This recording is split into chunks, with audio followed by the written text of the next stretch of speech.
Baby's first romantasy. Baby's first romantasy.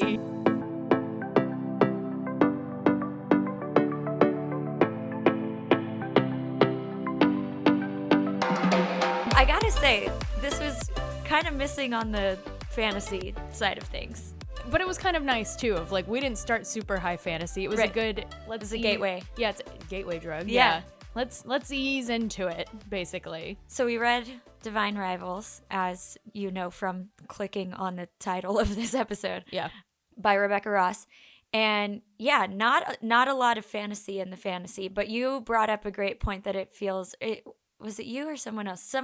You said it felt very Hunger Games-y. It did feel very like in the Capitol Hunger Games-y. It kind of felt like Ballad of Songbirds and Snakes. A book I didn't love that much, but I didn't finish reading it because I didn't like it. ooh, interesting. I was reading it during your wedding. Remember when I had that migraine the night of your wedding? And I woke up in the middle of the night, and then I woke up again at 5 a.m. I just like finished the book because I couldn't go back to sleep. I remember the migraine. I don't remember the book. I didn't finish reading that book because I was doing it in audiobook format. And the narrator was a man. And the way that he did the women's voices, oh my gosh, was so gross to me. Austin's sister said the same thing, but Yeah. she did finish it. I literally could not. Like every time, it was like peak like man trying to imitate like a girly voice. Like it felt like fake, and it took me out of the story. Yeah. Anyway, so Divine Rivals, which was also a YA book, which we didn't know until we read the blurb a few weeks ago. So our first YA, technically. I would put it more in the new adult category than in YA. I would too. It didn't feel super YA, except maybe some of the more romancy parts. Right. It was very tame. Yes. Yeah. We did get a sex scene, though. I was shocked about that. Yeah, kind of a lovely one. Like, pretty well written. Yeah. And, like, just, like, nice. It's just nice. Yeah, it was very nice. Well, let's get into it. We're also going to preface this by saying we did this on Storygraph's Buddy Reads. We did, our first buddy read. And it was so fun. This is, like, fully put me in Storygraph versus Goodreads camp. Yeah. So no one follows me on Goodreads, because why would you? But don't anymore, I guess. Follow on Storygraph instead. Yeah, follow on Storygraph. But it was so fun. We did it with our friend of the pod, Tess. Yeah. And technically friend of the pod, Sophie, except she hasn't accepted you Sophie, yet. accept the invite.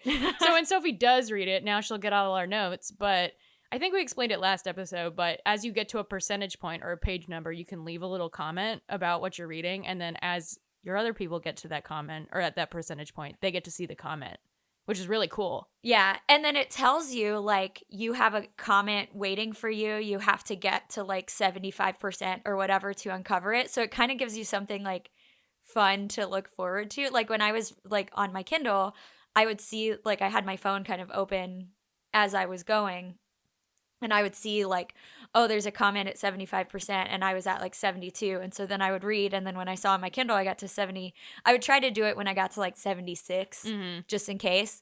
And then I would, like, go to Storygraph and be like, what did they say? And it's mostly just us, like, kind of just being goofy. Yeah, no, it was really fun. And it was also extremely motivating for me, because I started after you and Tess. And so, and like I've said plenty of times, sometimes it's really hard for me to get started in a book. And so the first night when I was reading it, I sat down and I read like 75 pages because I was like, little comments for me to read. Ooh. And then it was also fun for me to write comments and like knowing you guys were going to see them too. Yeah, exactly. Like so. I was like saying what I was going to say just because, like, partially because y'all were my audience. Our little stand-up routines of 3-4 people. Yeah. Basically. Exactly. And I believe I saw on Storygraph's Instagram stories this week that I think they're going to make the buddy feature so in order to do this buddy read, I was the quote-unquote host, and I had to invite each of you individually, and you each had to accept. And y'all each had to make sure that you had your privacy settings such that I could invite you, which I had to tell you guys to change. Right. Because I couldn't figure out what I was doing wrong until I saw that. But I saw on Storygraph's Instagram stories that they were like doing a poll or asking if like people would want just like a link to share. Oh. Which would make it really cool because then we could share that link with the listeners of this podcast and buddy read together. That would be so cool. Because I think you can have like 40 people or something on a buddy read, or like 20 something. It's a lot. Oh, I would love that. It's more than like a dozen people for sure. Throwback to our failed Facebook discussion group. I forgot we had that. Don't go looking for any discussion on that Facebook group. Yeah. Neither of us are on Facebook enough for it to matter. But if this all works out with Storygraph, let us know. Also, if you're on Storygraph and I guess want to be on our buddy read. Yeah, find us. Find us. I'm Katey Outka and Abigail's AE_Rosenthal. So, but if you find one of us, you can find the other. Yeah, exactly. Mine is the same as my Instagram handle. Okay. So, let's talk about the book. So, we have two journalists, if you would like to call them that. My God. I had less beef with this than I think I maybe thought I would, but I was also just like, this is the goofiest shit I've ever read about these journalists. Yeah. Quote unquote journalists. Yeah. Yeah. Because they're, I just kind of kept telling myself, like, maybe journalism is a different thing in this universe that we are in. Yeah. So the book starts with Iris, our main character, who's 18 years old. Yes. Saying goodbye to her brother at the train station as he goes off to war. His name is Forrest. And then we have that was the prologue. Yes, the prologue is she's saying goodbye. Mm-hmm. And then we got a little time jump to 5 months later where she has since dropped out of school and joined the newspaper of the city. The city is called Oath. Which is kind of fun. It is kind of fun. She is now part of the staff of the Oath Gazette, where she's basically typing up obituaries, but she's competing for the position of columnist. I love that they kept saying just columnist and not a columnist. Yeah. And I was like, what does that mean? Right. Like, what do you mean columnist? Because as I'm sure everybody knows, when you are a columnist in real life, you're like writing opinion pieces or like essays or whatever. Mm-hmm. There was no real rhyme or reason to the content they were writing. Right. It was like some of it was like opinion essay stuff. Some of it was like slightly more reported. Yeah. And we didn't really get a sense of anybody else on staff too. So I was like, how is this newspaper running? Yeah. Also, like if like the columnist job is like some huge like coveted position, why are these two teenagers competing for it? They're both 18. Yeah. And, again, this is a fantasy world. She dropped out of school. Yeah. She's not like I guess, not that you need to have a degree or finish school to like be a good journalist, but she's also 18. Right. Yeah, I don't know. It's kind of one of those things you have to not look too closely at because then it all falls apart. Yes, but, exactly. Like it's all very over the top. Like it's like everyone in the newsroom is like very caricature, like cartoon character, like newsroom people. It's fantasy, all the president's men, just them like running around. Yeah, for real. Drinking tea a lot. Drink a lot of tea. At one point it says they have 5 kettles in the office. Yeah. And I was like, okay, one, how many people are there? And like, do you need that many kettles? It's a lot of hot water. There were 2 coffee pots in the Statesman newsroom when we worked there. We had the one. We had one and Sports had the other one. Yeah, that's true. You're right. We should have had more coffee pots in the Statesman newsroom. Yeah, probably. But they were pretty much just brewing all day. Those were, I think about that a lot, that we just had like a community Mr. Coffee that like whoever was there first just like made coffee and we just like each contributed beans every few weeks. Yeah. It was a really lovely, nice system actually. And if I remember correctly, at one point we had to replace the kettle part of it and we all chipped in.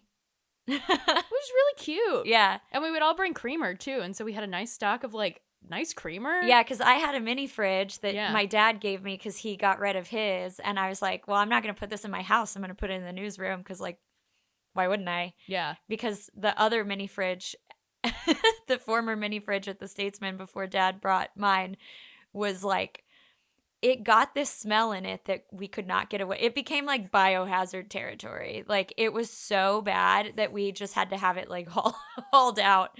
It was awful. Who did that? I don't remember. yeah, I don't remember how it happened, but yeah, then Dad brought me a mini fridge that he had been using as kind of the beer fridge, but then they got a new fridge at home. Yes. And the old fridge went into the garage to be the beer fridge, so then I got the mini fridge. Then I left it at the Statesman after I quit because I was like, what am I going to do with this? Y'all can have it. The cycle of life for a fridge. It becomes the drink fridge in the garage. Yep. And then it goes to your daughter who works at the newspaper. Yeah, exactly. Then it goes to the newspaper. I don't know where it ended up after they moved out of that building. Maybe it's at the new office. That would be very funny. Anyway, so yeah, they drink a bunch of tea. We drank a bunch of coffee. They drink a bunch of tea in this book. So Iris is living in a flat with her mom, who is a alcoholic. She's not doing great. No. Forrest is still gone, and she has not heard from him at all since he left. Mm-hmm. And since her mom is an alcoholic, basically Iris is kind of the breadwinner of the family. Yes. And is like taking care of her mom or trying to. She's just like trying to hold their shit together, basically. Yeah, she's doing the best she can. Yeah. Meanwhile, Roman C. Kit is her rival. Mm-hmm. May I just say Divine Rivals is a great book title? It really is. Like, is this what I necessarily expected from that book title? I don't know. No. It doesn't not fit, but it is. It ended up making sense, toward the end. But it's a great book title. It is a great book title. And I do really like the cover. I think it's really pretty. We compliment a lot of covers, yeah. but this one is very pretty. Yeah.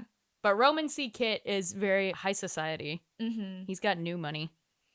Yes. He lives in a magic house, which is kind of glossed over. Yeah, there are several magical buildings exist in this world. Oh, that's right. I forgot about that. And Roman's house is one of them. And I was like, hang on, I want to know more about that. We don't know more about it. Maybe in the second book we find out more. Maybe so. Magical typewriters also exist, which we'll get there. Yes. Well, I guess we can get there now. So Iris has been writing letters to her brother who is at war, but not sending them, and instead just like sliding them under the wardrobe. And I was like, a magic wardrobe. Who'da thunk? Who'da thunk? Because it implies that the wardrobe is magic at the beginning, and I was like, that's original. But it turns out she's sliding these letters under the wardrobe, and then she gets a letter back, but not from Forrest. And she's like, what the hell? Yes, it takes a few months, but she eventually gets a letter back from Mystery person. And it just says, this is not Forrest. Yeah. And she's like, whoa, okay. Yeah, so then they start kind of a pen pal situation, which we find out later that it's because the two people involved, and it is, very clear based on having read many books before that the person on the other end of the letters is Roman. But it takes us a really long time to like find that out for certain, or for Iris to find that out for certain. Yes, we find out pretty quickly. Yeah. Iris is not very perceptive, perhaps. No, because Roman does not make it not obvious that it's him. Like, he drops some pretty heavy hints. So I'm going to look at our buddy comments briefly. At 4% in, I write, are these columnists reporting or just writing stuff? The second. It is the second, because we see a little glimpse of Iris's writing, and I'm like, what the hell is this? Yeah, like, she's a lovely writer. Yeah, this is not journalism. No, it's like her diary. Yes. It reads like her diary. They're publishing her diary in the Oath Gazette. Yeah. My first comment was, you're telling me this city has 5 newspapers? Yes, which is wild. Crazy. We don't know how big Oath is, but what city has 5 newspapers? This one. Yeah, evidently. And your next comment. And I'm supposed to believe they get all their holidays off? Yeah, because Iris is like, oh, like, the paper isn't the best job in the world, but I'm getting paid and I get all the holidays. And I was like, what? No, that's not even her. It says it's the friend. It's her friend, right. Sarah Prindle. That's right. Everyone calls each other by their last name, too, which is very goofy. Yeah. What's the editor's name? Zeb Autry. Autry. What else? The holiday. I got really stuck on the holidays thing because I was like, who? Have you met a journalist, Rebecca Ross? I don't believe Rebecca Ross has ever met a journalist. Because if you know a journalist, you know that we do not get holidays off for the most part. Because journalism still happens on holidays. Yeah, it turns out someone's got to work Thanksgiving. Yep. And sometimes you get overtime for it. Sometimes you don't. Yeah. Sometimes you're not the person who has to work Thanksgiving, but sometimes you are. Sometimes you are. I had to work a Sunday recently, and it was going great. And then I had to cover a shooting. Yeah. Anyway. Yeah. Anyway, journalism happens every day. Yeah. And so the Oath Gazette, Zeb, the editor of the Oath Gazette, is like not into the idea of covering this war. Like he's very much the biggest like story in the nation. He's very much like, we're just gonna kind of business as usual it. And Iris is like, huh? Yeah, odd. Yeah. They're also fighting for assignments by pulling papers off of a board. They're just like posted there. Yeah, and the first one there gets the story. Not a great way to run a paper, by the way. No. But again, Rebecca Ross has never met a journalist. Yeah, and, Zeb is horrible at his job. I don't know what he's doing all day. He's just, like, being angry in his office. He calls Iris into his office a lot. Yeah. So the two big things that kind of happen to both our main characters in the beginning is Iris's mom dies. She gets hit by a fucking tram. Yeah. She doesn't come home one night, and Iris is like, well, she's out drinking, and goes to bed. No blame on Iris whatsoever. Right. And then the next day, finds out in the worst way possible. Yeah, by hearing about it as like a news story. Yes. Yeah. Because the body needed to be identified, and Sarah Prindle comes by and is like, we gotta run this. Front page. Sure. Why not? Not front page news, but whatever. And Iris reads it and is like, fuck. Yeah, because it's like 40-something-year-old woman, da-da-da, and she's just like, well, shit. So she goes and identifies the body. It's very sad. It is very sad. Yeah. And then Roman gets engaged. Yeah, not by choice. Not by choice. His dad is like... Daddy Warbucks. Right, exactly. And he's just like, you will marry this person whose dad makes bombs for the war? I don't know what they do. Yeah, there was the whole bomb plot line that never got followed up on. Well, it did get followed up on. When? So, I'll tell you later, because I don't want to spoil it, I guess, yet. I don't know. Does it matter? Huh? Anyway, okay. Daddy Warbucks and Roman's family made the, like, train stations in all of the kingdom or whatever. Mm-hmm. I don't know if this is, like, a nation or what. Yeah, I don't know either. I don't know the governing body of this place. I don't know if this is, like, a state, a country, or, like, the entire world. I don't know. Yeah. Doesn't matter. They put down... Or a different planet. I don't know. They put together the railroad. Yeah. The family that he wants Roman to marry into are... Yeah, they're like Tony Stark family.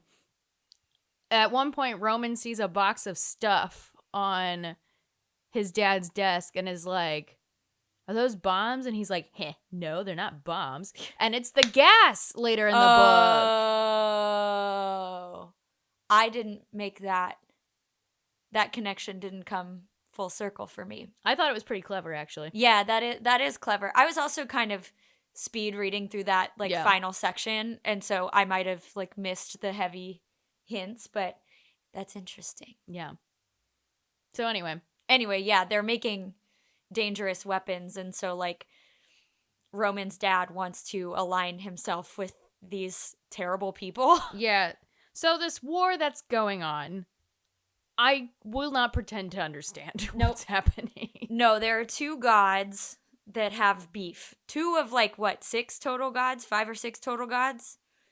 There at some point they mentioned that there are 5 or 6 gods total in this. I will say that world. My not understanding of what was happening did not get in the way of my enjoyment of the book. As much as I'm ragging on this book a little bit, we did enjoy it a lot. Exactly. Like it is kind of goofy, but not in a way that wasn't enjoyable. Oh no, this was not a book that I was like gonna not finish. Right. You know what I mean? Like obviously I was gonna finish it for the podcast. Yeah. But especially toward the end, I was like, I gotta know what's gonna happen. Yeah, exactly. And that's part of why I was like speeding through it too. Yeah. no, as much as we're kind of making fun of it, it was still a very enjoyable book. Yeah, we're poking fun with love. Yes, with because a lot of love. I did really like. I had a good time. But reading anyway, this. I don't understand this conflict. No, I get like basically two of the gods pissed each other off many years ago and are still beefing.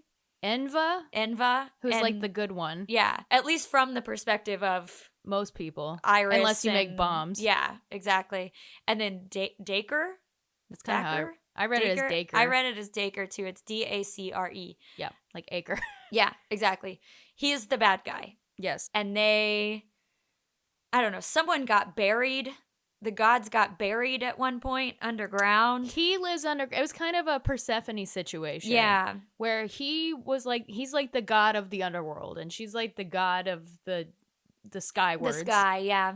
And he fell in love with her and her music and took her underground, and then she escaped, and now they're still beefing. Yeah, so this was really interesting to me because the other Rebecca Ross duology that I read, and I am forgetting the name of the series. Okay, so the name of the series is Elements of Cadence, but the books are A River Enchanted and A Fire Endless. And I got A River Enchanted from my book of the month, I don't know, 2022, this says on here. And it was like it was more fantasy-ish, but it like also very heavily, in my opinion, relied on this like plot line of music being magical in some regard. And like it was like a lot heavier part of the plot in A River Enchanted, like in that other series. But when I saw that in this book, I was like, oh, that's really interesting that she's like doing this in both of the series. Yeah. Because Enva is like the god of music, and she supposedly calls soldiers to come fight for her through, I don't know, her music magic. Yeah, like that's how they're like drafted. Is she like they're draft cards? Yeah, she like appears to them in. I don't know if she's like a vision playing music or if they just hear I know they hear music, and that's how Forrest ended up there. Yes. I don't know. That's what I got from that. Yes. Also, to be fair, I did kind of appreciate I didn't have to like learn a lot of backstory. It kind of just like dropped me in and was like, well, figure it out. Exactly. Yeah. And then we do get a little bit of backstory told via the letters between Roman and Iris, because that's where we learn about like the original, like some of the original myth stuff and some just like kind of broader world building backstory and backstory of the characters. Right. Like we learn that Roman's little sister drowned. Yeah, we just get to a bunch of stuff. That's also how Roman learns that her mom died. Yeah.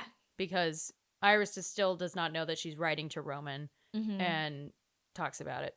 And so like 2 days after her mom dies, and like 3 days after he gets engaged or whatever, or he gets engaged first and then her mom dies. Yeah, but it all happens very close together. Yes. They were like working on a story together too or something, and then like it's very anyway, like 2 days after her mom dies, like Mr. Zeb calls them into his office and is like, Roman's columnist. And right, because Iris has also like she was supposed to turn something in, but her fucking mom died, so obviously she didn't do what she was supposed to be doing. Iris also doesn't tell anyone her mom died, including her boss. And then like for all of Zeb's faults, when he does find out, he was like, why didn't you tell me? Like, yeah, how can anyone help you if you don't tell them? Yeah, exactly. He was like very kind in his response, which I was like, that feels out of character, but okay. Well, sure, whatever. Yeah, the one good thing he does. Right. And yeah, so he gives Roman the columnist position, and Roman's like, I don't want it. She didn't have enough time. Like, I had an unfair advantage. Give us another assignment. And Zeb's like, no. And Iris says, okay, I quit. Yeah, good for you. Good for you. Yep. So before Iris quits, there was a mention of one of the other 5 newspapers in the world of Oath. Yeah, the Ink-ridden Tribune. Ink-ridden. I kept wanting to say Inkwell. Inkwell Tribune. Ink-ridden. Ink-ridden Tribune is very hard to say for a newspaper title. But it's a much better name than the Oath Gazette, because I just love ink-ridden. It's a good word. Yeah, it is a good word, and it's very Daily Prophet-esque to me. We don't have enough gazettes around anymore, though. You know, that's true. I'm trying to I think. love like very original newspaper names. Like the Statesman, I feel like is a pretty original one. The Statesman is good. Yeah, and like the Times-Picayune. Oh, I do like that one. Yeah, there's some the Chicago Sun or Sun Times. I like that. Is that still? Yes. I mean, it was. I'm just naming names that I like. Because now I think it's just the Chicago Tribune. Yeah. A lot of Tribunes, a lot of Chronicles. Not enough Gazettes. Not enough Gazette. Okay, so yeah, Iris discovers this other. She picks up a copy of this other newspaper, which she has to like. She's like, I have to be really secretive about this because I don't want Zeb to see me reading the competition. And I'm like, it would probably make you a better journalist if you keep up with what your competitors are doing. But like, okay, Zeb doesn't know how to do his job. That's true. And so she has to be very secretive about it, but she basically sees that like this newspaper is telling the truth of what's happening in the war. She sees these like very scary sounding creatures are involved, allegedly involved. And then she also sees that they want war correspondence. Yes. So she goes to the ink-ridden Tribune, meets their editor, who seems much more competent. Yes, and crazy. Yes. A crazy person. She walks into the office and is like, I want to be a war correspondent. And Helena, the editor, is like, why should I hire you? Yeah. And Iris is like, because she says something real cheesy, where it's like, I want to write beautiful words. Yeah, exactly. And it's very like, I want to tell the truth kind of. And Helena's like, great, you're hired. You're getting on a train in 3 hours. Here's a jumpsuit. Here's a jumpsuit. I was like, because it said the jumpsuits say like war correspondent on them. And I was like, I just fucking love this. I think this is so funny. The jumpsuits are very funny and also like very cool. Katey and I were not people who were built to be war correspondents. No. We were not. I would do it for the cute outfit that they get. Put me on the front lines. I love a jumpsuit. I do like a jumpsuit. No, we are not built to be in war. No, we do lifestyle journalism. Yes. We're very funny. We are not ready to be shot at. No, and I've really realized that later on when Iris is in the literal trenches. I was like, fuck, I am not built for this. All the respect in the world to people who do. We are not strong enough mentally to do that. Yeah, exactly. Not for me. Not for me. Not for me. So yeah, she arrives. She gets on the train. Meets the other war correspondent for the ink-ridden Tribune. Addie, who is actually good at her job. Addie is very good at her job, actually. Addie says one of the funniest moments in the book, which I noted in here, is Addie meeting Iris on the train and is like, did Helena ask you like 100 questions? And I was like, Helena asked like 3. Not enough questions. Not enough. Yeah. Not even, have you ever worked as a journalist before? What's your previous employment? Right. Do you have any writing clips? Right. She's like, you want to be a war correspondent? Cool. Also, like, oh, your brother's fighting in the war? All right. Yeah. No conflict of interest there. Yeah. No follow-ups. No follow-ups. Yeah. Literally, like, 4 questions and, like, all right, you're on a train. Yeah. Fucking wild. And Iris was like, yeah, but I don't know why she hired me. And I was like, I don't know either. Yeah.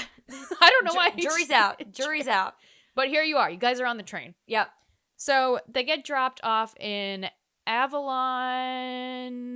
Oh, something with a B? No. I don't remember. Avalon something is the name of the town. Yes. Community. Yeah. Again, we don't know how. The hamlet. City, county. I had a very funny conversation at work last time when I was in town of the the hierarchy of settlements. Okay. So it starts with a household, and then a hamlet, and then a neighborhood, and then a village, okay, so and then a city. Hang on, pause. So a hamlet could be like 3 houses? I think so. Okay. Look up a hierarchy of settlements on Wikipedia. I was just like fascinated by this. You know what's really funny is I was actually doing something similar the other day for a thing that I'm working on because we were split on whether to call something a town or a city. Yes. Yeah. That's how we ended up here. It ended up us like starting at unincorporated areas and then into a hierarchy of settlements. Yeah, okay, this is interesting. A hamlet has a tiny population, fewer than 100, with only a few buildings. Yes. I may have made up neighborhood being in there, but it is like, Well, a homestead or a neighborhood okay. is a cluster of isolated dwellings normally occupied by a single extended family. So this is like homestead or neighborhood. That's interesting that a neighborhood is like one extended family. Interesting. And then hamlet seems to be the next one. And then village. And then town, and then Yeah. city, and then megalopolis or something. Yeah, or metropolis or municipality. There's some other words here. That's how it started. We were talking about municipalities. Uh, Anyway, it was a real like rabbit hole I went down of hierarchy of settlements. Interesting. Isn't it? I'm going to spend some time on this. Isn't it Wikipedia so page interesting? later. Yeah, I'm going to save that there. Anyway, So yeah, they go to this perhaps hamlet, perhaps village. I'm inclined to think village now based on our research. You're probably right. We don't get a lot of context. The Yeah. train drops them off. They get to go to a B&B. Yeah. Run by the most lovely woman. I would die for her. Who is described as being older, and then they say she's in her 30s, and I was like, okay. They're like, she's 33. She's older. Yeah. Sure. I mean, she is older than 18. Yeah. But these children yeah, who are covering a war. Yeah. But I was like, they're like, oh, an older woman, da da da. And so I picture like an old woman. And then they're like, she's 33. And I'm like, hang on, I got to reimagine what she looks like now. At one point, she's like, but I look 25. And I was like, what in the world? Yeah. I don't know. Maybe people don't live very long here. Yeah. So yeah, they learn about like the dangers that are afoot based on this like siren system in the community. They go to a hospital with wounded soldiers, and presumably, well, at first, like, Iris is kind of like asking questions of people, and then she decides to just help the soldiers write letters to their families. And I was like, you're not doing journalism right now. No, Addie is walking around with her little notepad asking questions and stuff. Iris, the first person she comes to, is like, I don't talk to the press, but we can play cards. Yeah. So Iris is like, all right, I'll play cards. Which, like, okay, fine, whatever. And then the girl, the soldier that she's playing cards with, asks her to send a letter. And Iris is like, this is what I'm going to do today. Yeah. And then that's what she proceeds to do in the coming days. Yeah. It's just only writing letters. And then she's sending the letters to her mysterious correspondent through the magic typewriter, which now Iris has found out that she has a magic typewriter that has 2 siblings. Yes. One is in a museum. One's in a museum, and the other one is in possession of Roman, who she doesn't know is Roman right now. Right. Roman does know it's her. He's known it's her since the beginning, but she has also, like, named herself at this point, too. Yes, exactly. And he's given her a fake name. Yes. That is actually his middle name. So, which, again, very obvious. But, you know, she didn't put it together. She's not very perceptive. Yeah. That's fine. So, yeah, Addie continues, you know, doing her job. Iris sends letters, which is great of a person, but not journalism. Right. She is also writing letters to people in the military trying to find out where her brother is at this time. Yeah. So she's continuing to write Carver. Addie goes to the front lines at one point and comes back, you know, understandably a little traumatized. Yeah. And we go back to Roman briefly when he's in Oath. This is when he, like, visits his dad and sees the box of stuff. And he's like, are those bombs? And his dad's like, no.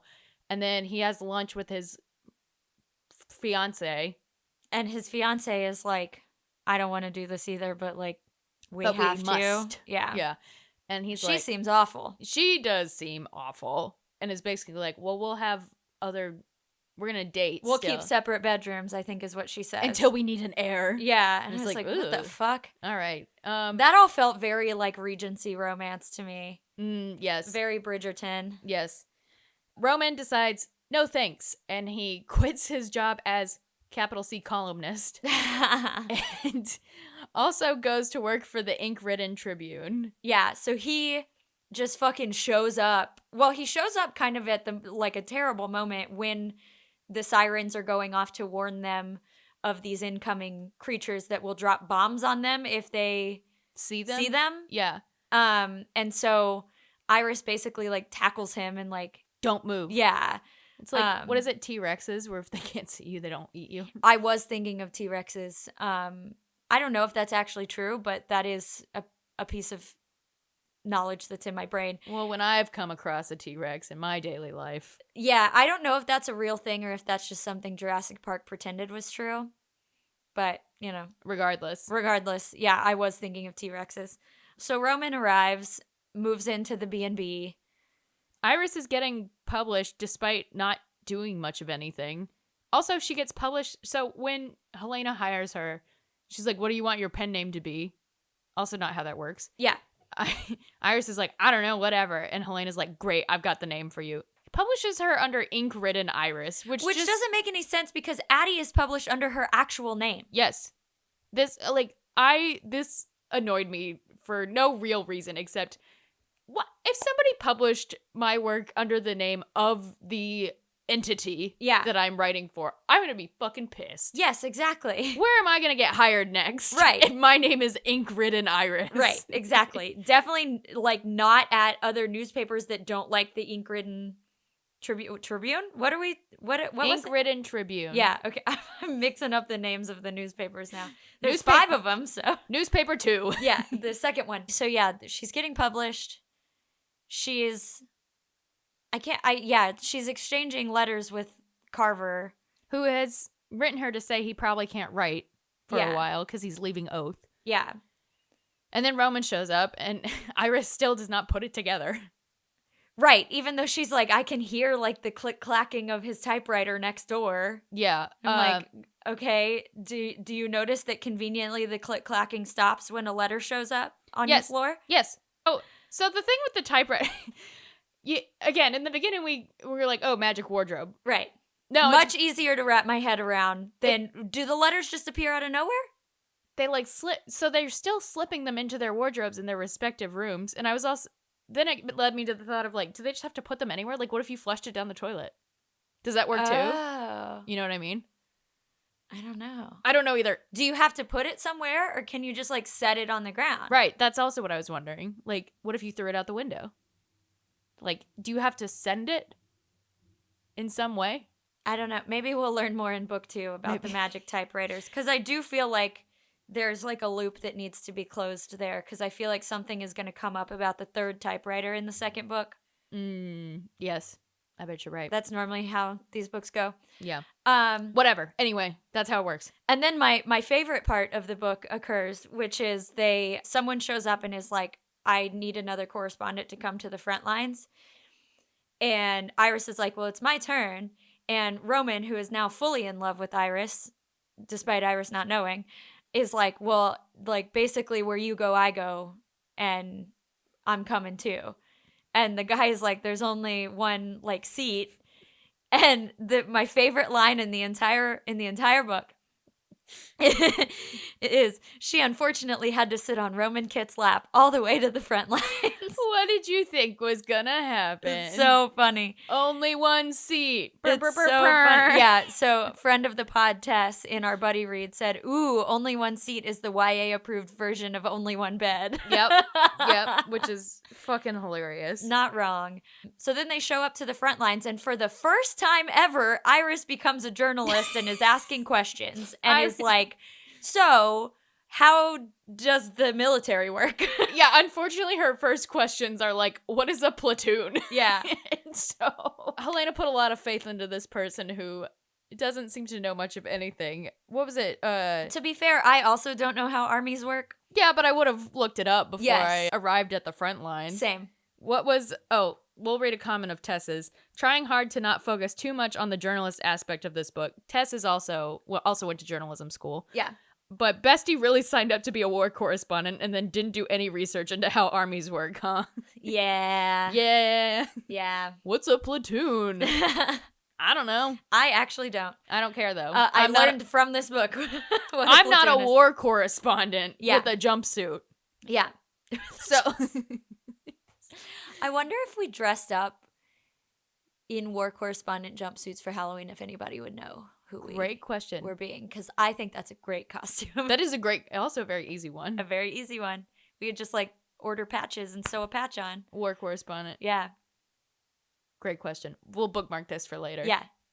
Later on, if we forget what we were talking about, we're going to be like, what Halloween costume were we thinking of doing? Y'all remind us. Remind us, You, please. the listeners. You, remind the us in October. So they arrive at the front lines and they're like thrown in the trenches. Literally. Yeah. Not metaphorically in the trenches, into the actual trenches. Yes, it is like Saving Private Ryan. Yes. They're in the trenches. Yes. So. And it's terrifying. Yeah. I was really stressed reading I was too. all of this section. Rebecca Ross does an excellent job about writing war. Yeah. It's stressful and pretty vivid, and I got upset. Yeah. Yeah. I was like stressed as an individual reading it, and also stressed just like for the situation that the characters were in. But yeah, she writes action really well. Yeah. Just in general.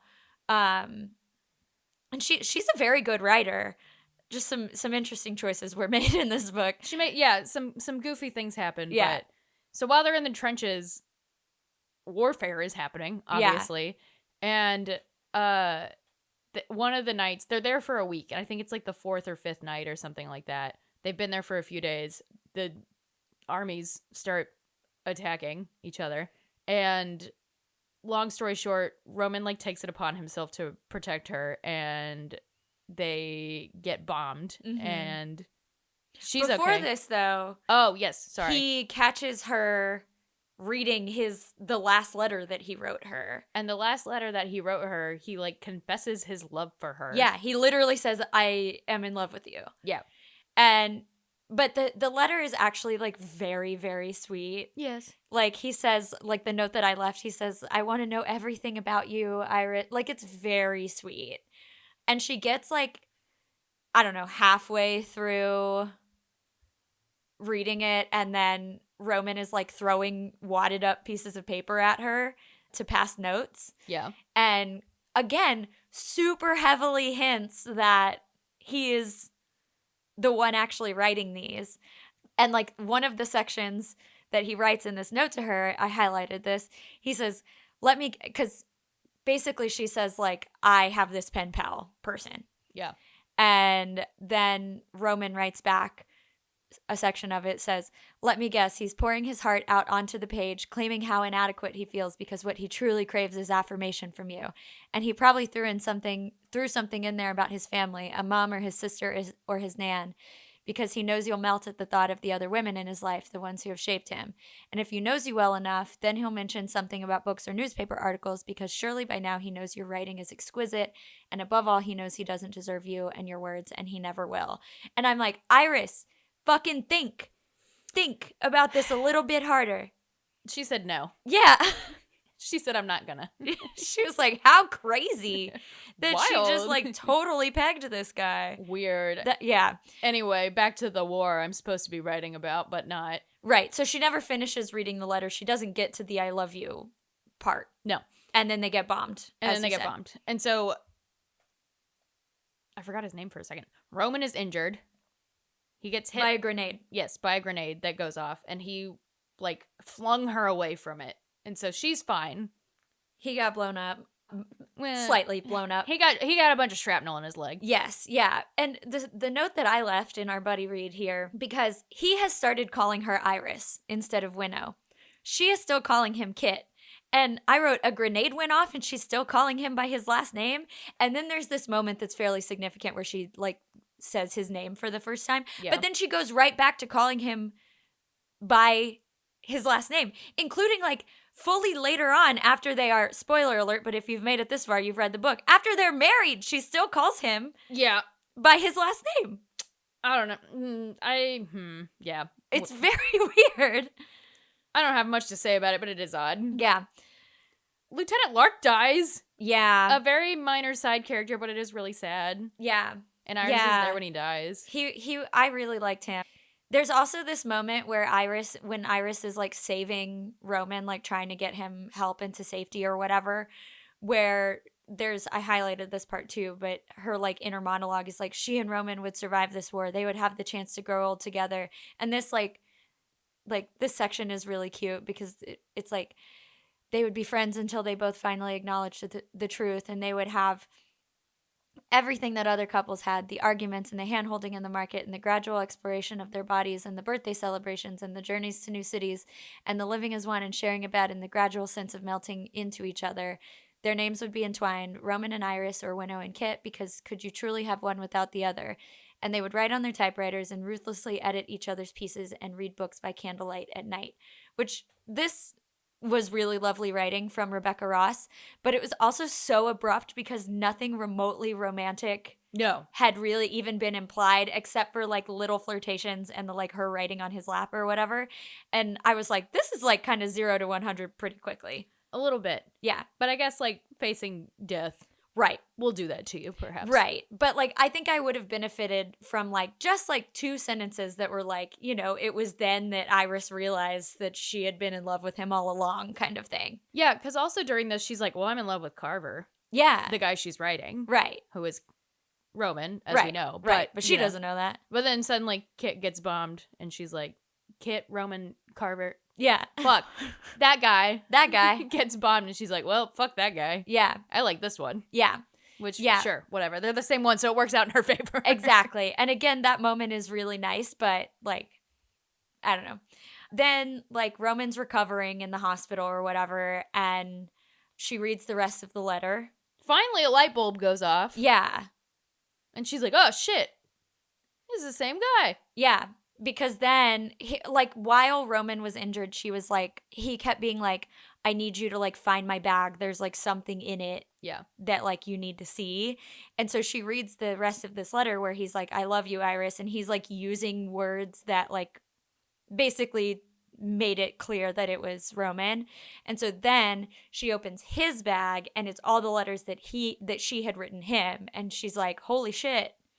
It's the same guy. And this is fully at like 70% of the way into the book. Yeah, it takes her way too long. Yeah. We're told that Iris is very smart and a very good writer. And I'm like, you ding dong. Yeah. Where's your common sense? Yeah. The note that I wrote said, he said, I love you over a letter and she still doesn't know who he is. Crazy. But they're 18. I gotta remind myself. They're 18. So she goes to the hospital and is like, you're Carver? And he's like, yeah, and also I'm in love with you. She gets mad at him, and then they make out. In the hospital. In the hospital.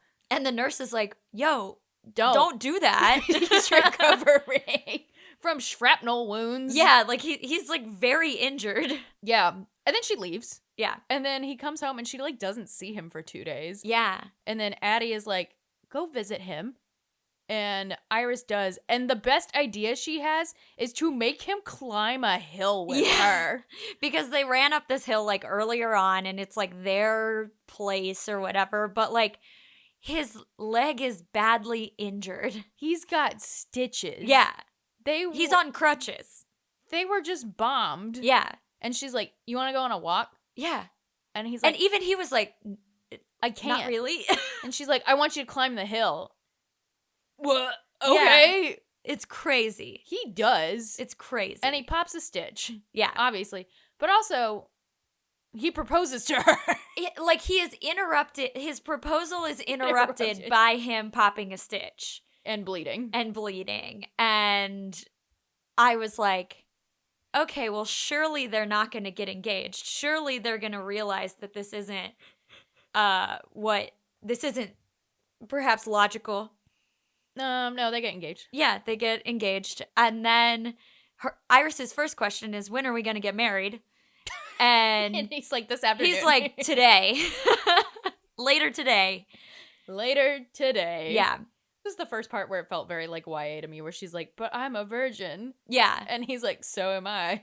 I was like, okay, yeah. I didn't really need that, but all right. Thanks for the information. Yes, sure, whatever. And he's very complimentary of her writing. And I wrote in my buddy read note, I wrote, I think this book is just further developing my kink for when people compliment my work. It's true. I love to be told I'm good at stuff. Yup. It works for Iris. It works for me. Which is very funny because neither of us married/are marrying journalists. And it's also funny when you're in a relationship with someone who's not a journalist. Because I don't know how many articles of mine that Austin has read. Not very many, probably. Yeah, but the thing about being married to someone who's not a journalist is that he thinks that everything I do is like the best thing that he's ever read. Because Correct. he doesn't know any better.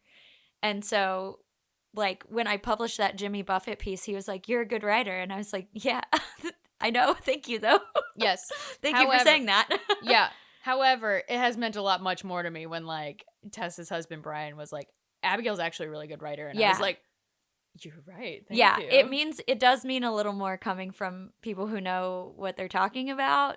But when Austin's like, hey, this was really good, I'm like, thanks. Yeah. When Ryan was like, "You're a good writer," I literally said, "I know." It's like, well, that's like me telling Austin, like, hey, you're really good at tasting wine. Yeah. Like I know this. I've gotten paid to do this for a decade. Yeah. I've gotten Longer. some practice. Like, I don't do everything right. I've but got my 10,000 hours in, man. I can do some things. Yeah. I can write word good. Yeah. I also left a note saying, not gonna lie, it's kind of weird that he asked Addie for permission to marry Iris when they've been friends for like 5 minutes. And Addie's like, I was honored. Yeah, I'm like, she's like, I thought about not doing it. And I was like, what the fuck are you gonna guys do? have known each other for like 2 weeks. Yeah. Like, they're BFFs though. Yeah. I mean, fair. And they're clearly like trauma bonded as well. Which, sure. But like, also. Come on. Yeah. So while they're engaged, the sirens go off. And these are like the evacuate. Death is imminent. Yeah. Sirens. Bad timing. Yeah. Marisol's wife comes back. Oh yeah, she is in the army and was off doing army things. Yes, she comes back. And so they're prepping for evacuating or staying behind to like fight, defend the town or whatever. And Roman, sorry, he's got too many names. Yeah. Roman, Addie, Marisol, Keegan, Marisol's wife, and Iris all decide that they're going to stay and like help. A bunch of other people evacuate. While they're making preparations, Iris and Roman get married. Yeah, it's like a surprise wedding for Iris. Yeah. Their vows are based on like some traditions, and they're very, very sweet. Like, let me fill and satisfy every longing in your soul is very dramatic. Very dramatic. May your hand be in mine by sun and by night, which is also cute. And we get like a little bit of Roman's point of view here. And I also highlighted this part because I thought it was really sweet.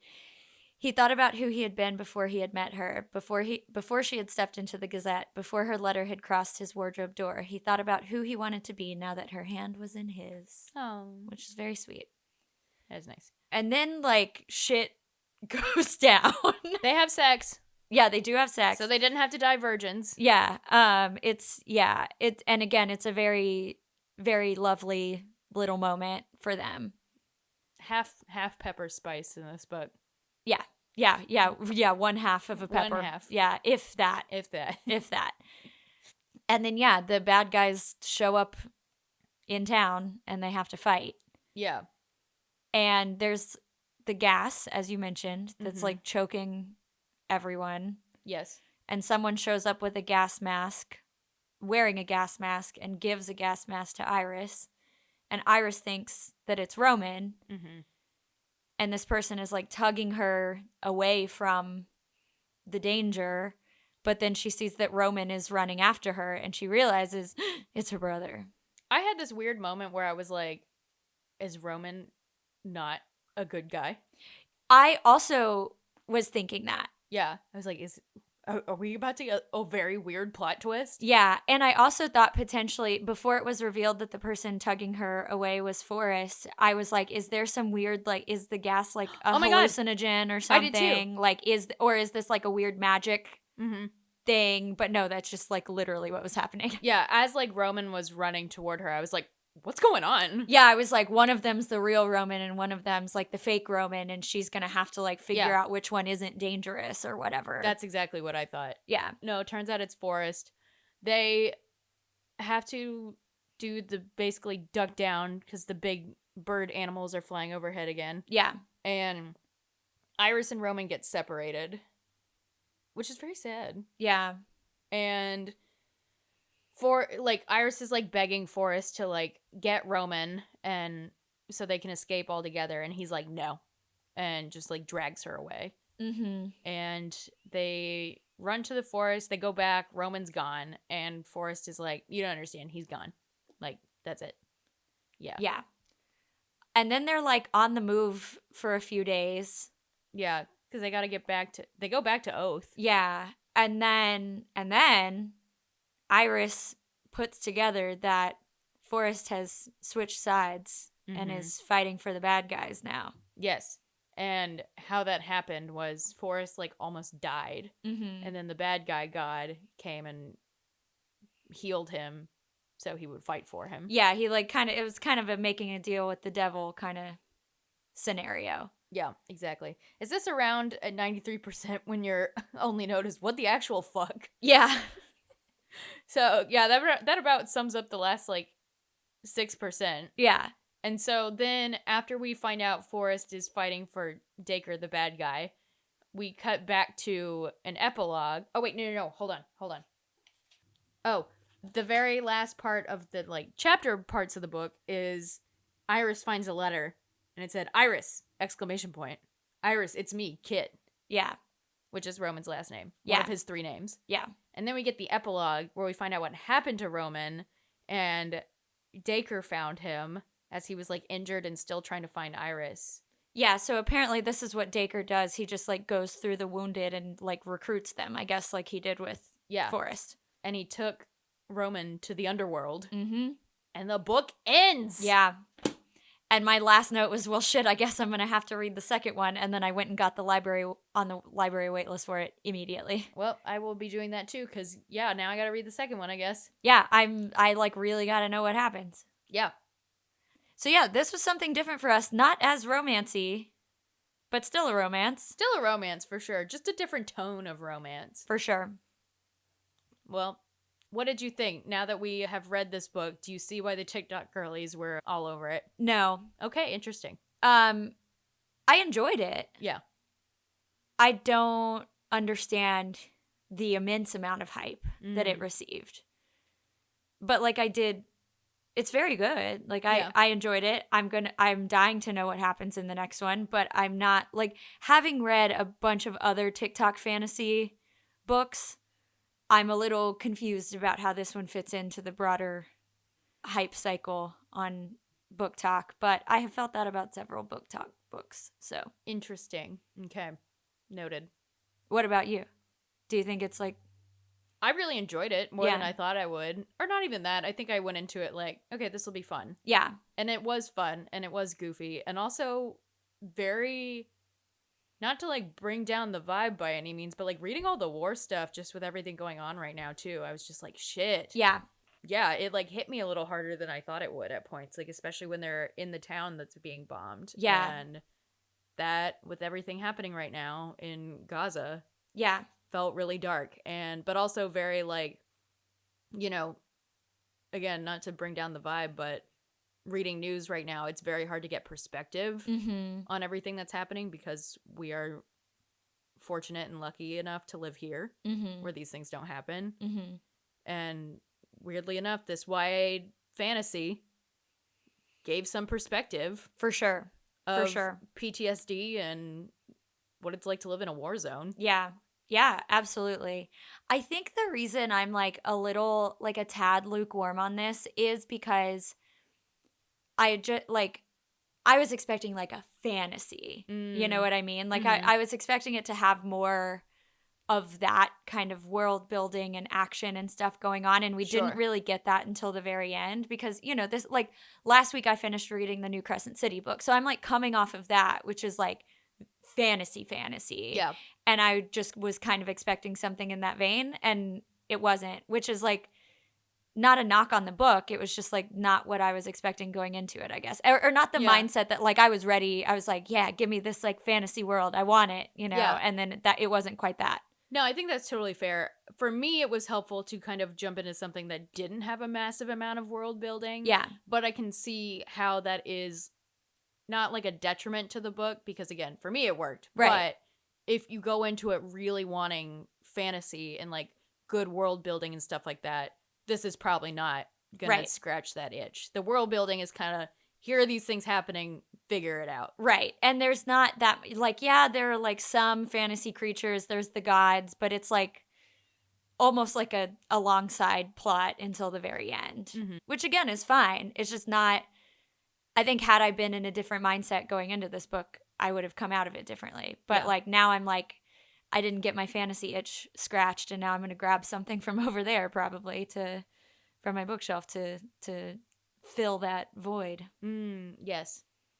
But I am happy to report I got the, oh shit, I don't want to put this book down feeling. Nice. Which I feel like I haven't had in, I guess like, it did remind me of being in high school, like reading books. Yeah. In a good way. I mean, maybe because partially this was like semi-YA new adult right. sort of thing where, you know, it's not, I mean, I'm coming off of like reading The Dinner, which is right. like a thriller, but a very capital A adult intellectual thriller. Yeah. You know what I mean? So this was something simpler, and not in a bad way simpler, just simpler. Right.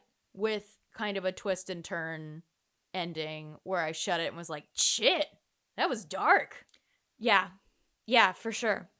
I'm glad you liked it. I'm glad it filled that need for you. I did like it. And it was really fun reading it alongside you and Tess and Sophie whenever she gets to it. Yeah. And I want to read all our books like this now. Yeah.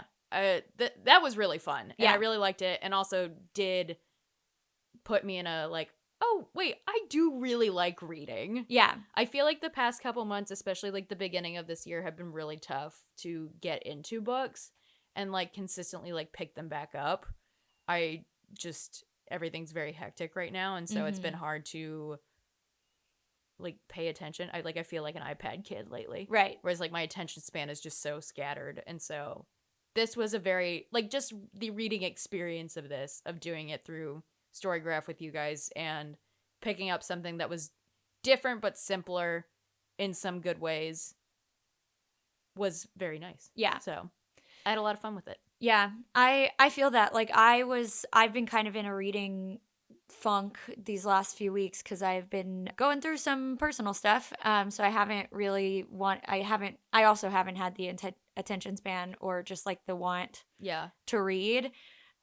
And so having something that like I knew that I had to read by a deadline, yes, obviously is a motivator, but also reading it alongside y'all, same deal. It made me like want to keep picking it up to like see what y'all had said about it and stuff. Yeah, exactly. So it did kind of kick me back into gear a little bit, which is a good thing. Yeah. No, this was very fun. I am not turned off of romantasy. I will certainly read the second one of this. And maybe I will get brave enough to pick up Akatar soon. Nice. So, I don't know. And I did get a new Kindle. Oh, yeah, that's right. Thanks to those who were silently rooting for Abigail to get a new Kindle.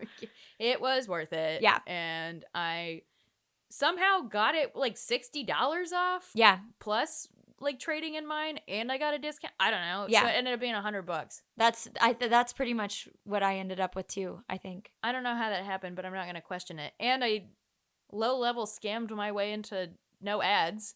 Yeah, as did I. So if y'all want to know about that, DM us. It wasn't a scam by any means. No. I made it sound like we did something wrong. We didn't do anything I saw wrong it on the Kindle subreddit. Yeah, and it just worked. It worked. Yeah, so if you wanted your Kindle to not have ads, DM us. Let us know.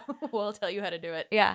I know you just finished this book this morning, so are you currently reading anything else / what are you going to pick up next? I'm still in Happy Medium, and now I feel revitalized to keep going with that. It is not that I'm not enjoying it, because I am immensely enjoying Happy Medium by friend of the pod, Sarah Adler.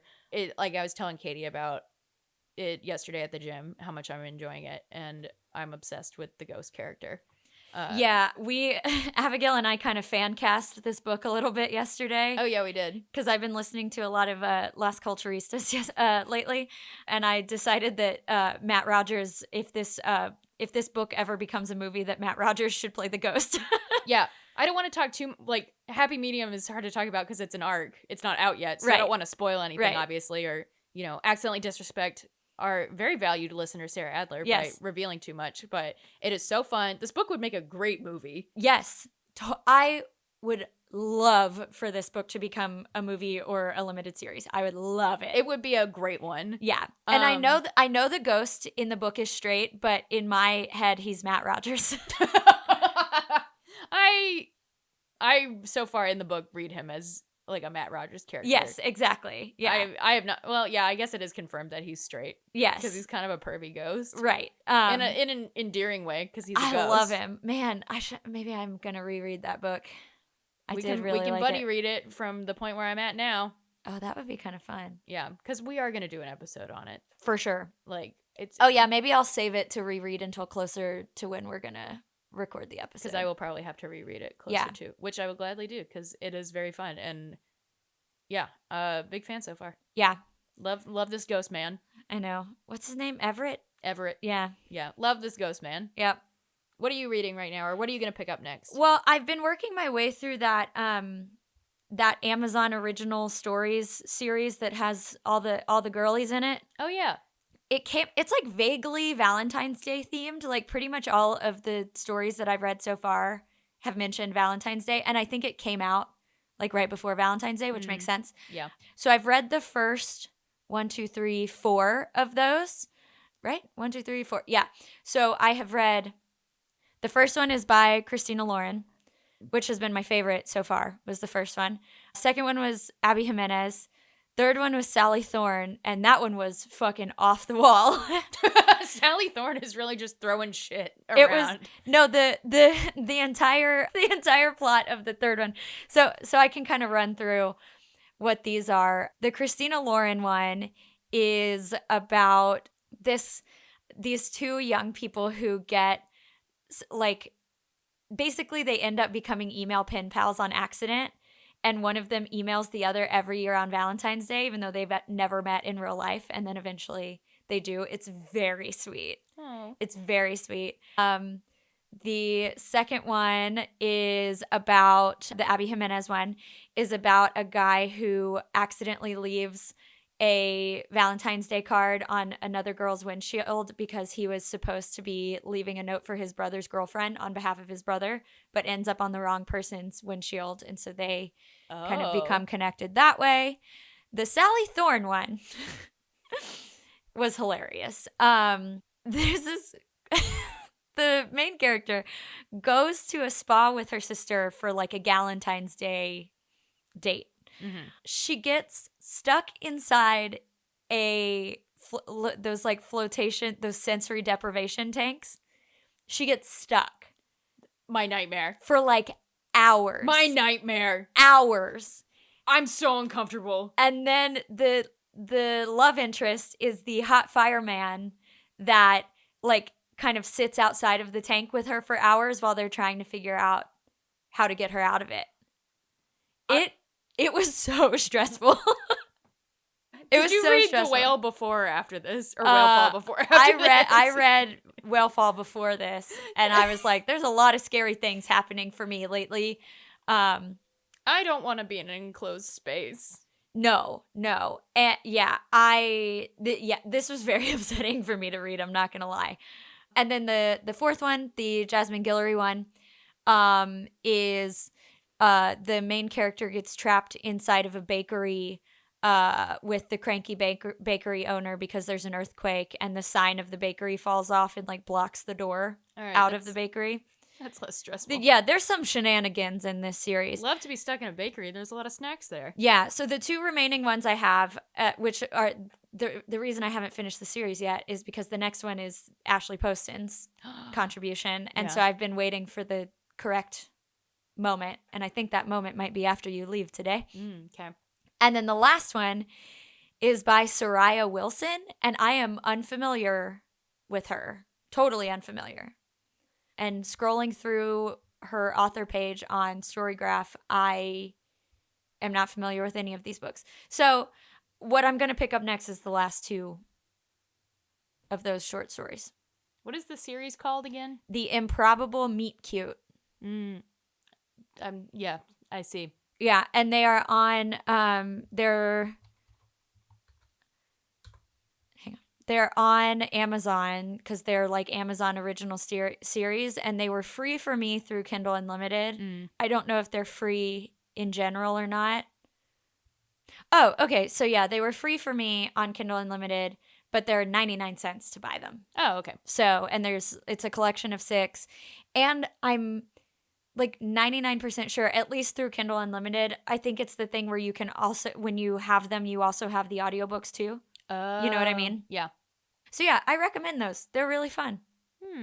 And it kind of kicked me out of my slump a little bit just to have, because they're each like 40, 50 pages. Oh, yeah, that's a good idea. Yeah, so it kind of got me, it felt like an easy thing to kind of kickstart me back into reading again. Yep. So yeah, that's what I'm reading. We haven't picked our next book. If y'all have suggestions, let us know. We'll figure it out shortly, and we'll let y'all know. Yeah, we'll put it on Instagram. If you have more romantasy recommendations for us, we'll take those. We will take those. We're about to be in, well, it's still February right now. We are close to April, though. The best month. The best month. Yeah. We've got all the girls. All the girls. All the girls. So maybe it's prime for our beach read reread. Oh. We'll decide. I did say earlier in the episode that I want to pick up a summer book.